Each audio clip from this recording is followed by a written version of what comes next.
St. Bart's, hope you're well and enjoying the start of the weekend. I don't know, it's Thursday start of the weekend. Let's claim it is in the hopes that it feels more like it. We are, as you can see behind me, we've changed the banners to red, which is for this Sunday, for our Confirmation Sunday, which is one of my favorite services that we do here in the Anglican world. If you've seen one before, you know what'll happen. The Bishop Philip, will be here, and in the transition between the ministry of the Word and the ministry of the sacraments, we have confirmations, and Philip will sit on that chair behind me, and then those who have gone through membership class, who have already been baptized, and who have signed the relational covenant will come up, and they will be confirmed. And for us, it's the last mark of membership.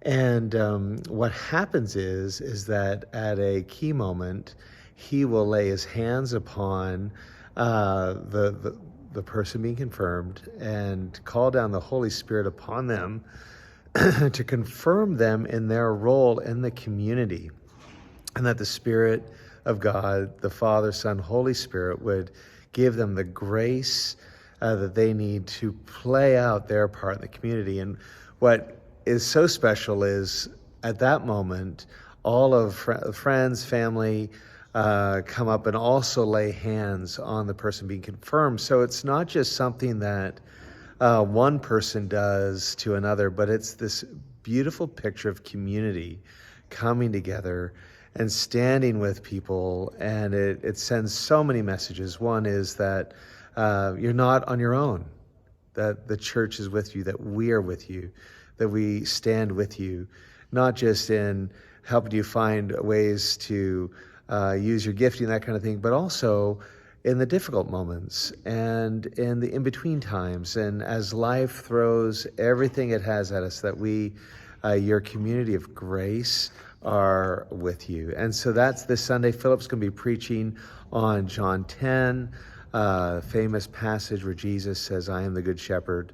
And it's going to be a service not to miss.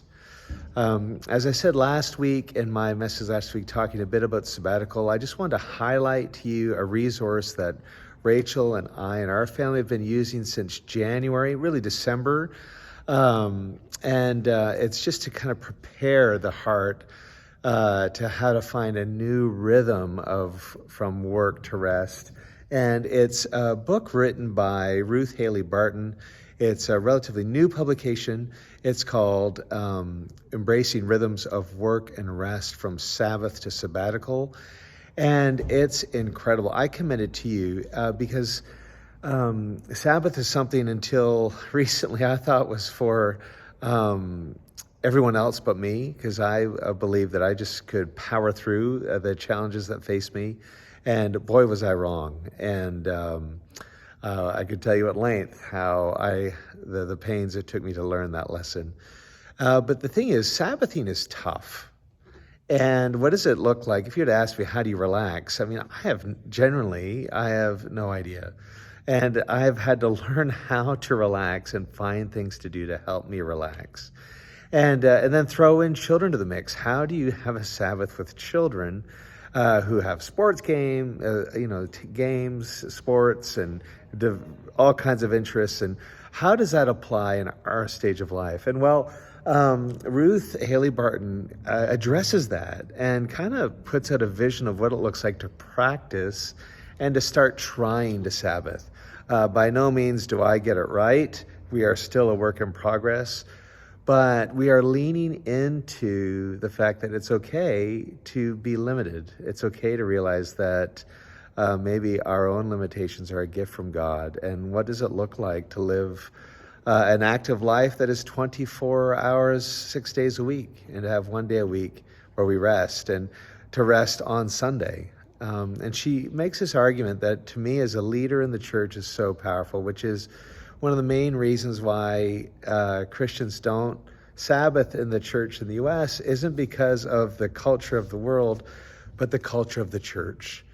And so what does it look like to learn to Sabbath, to learn to work in redemptive rhythms of grace? If that's a question you're asking, you may not be.